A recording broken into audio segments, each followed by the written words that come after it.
we know that we're going, let's say, just to the right of the flag because the green is slanted a little bit. If this was a really shaved green, it would release and I would roll to the left. So maybe I want to land it about halfway to the right of that flag because it's slightly downhill here, okay? We don't have much wind to consider, but when I set up to the ball, okay, a normal shot, you'd be set up kind of like this, right? And my shot's kind of over there.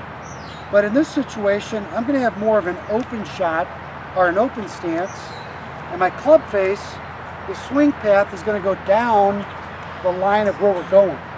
Can you see this okay, Frank? Yeah. Okay, so when I open that club face up, like this, the bounce is going to hit down about, just maybe about 2 inches behind the ball. So sometimes I take my club and I just make a little mark there of where I want to land it. I'm going to go a little bit closer, okay? And you're not going to stop, but you don't want to make a huge, powerful swing, but you want to kind of just make a controlled swing to where you get down about right here, you enter the sand, and I want you to kind of finish here. I don't want to stop. And you want to feel that kind of that, like a thud, kind of like a pumping sound when you hit it. So I'm going to do one here, and I also kind of choke down on the club a little bit, and I open that club face a little bit. And let's see if I can make one. I'm going to try to enter the sand right where that mark is. Okay. Kind of where we wanted to land it. Now if that was a regular green, it would have released, but you can see down here with the camera where I entered the sand. Right there. And you notice I didn't go real deep. So the sand kind of carried the ball out, but if I would have taken a really deep divot and I would have got in deep, it may not have gone as far. And you can see there I kind of hit sort of a more compacted sand.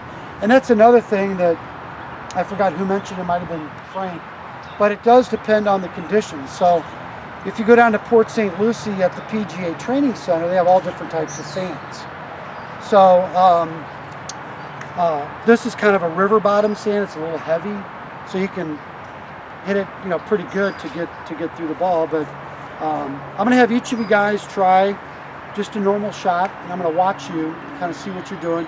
Your lower body's going to be a little bit quiet. Okay, you're not going to be like dancing. And the other thing I didn't mention is most of your weight is kind of be a little bit on your left side. Don't go crazy, but you want a little bit of a weight on your left side.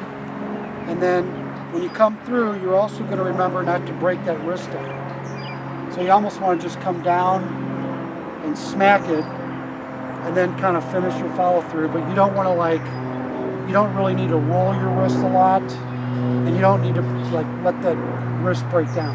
But you swing all the way through. But you swing all the way through. Some guys take a big swing, and they take a little bit more sand, but I kind of want to see it about maybe 9 to 10 o'clock.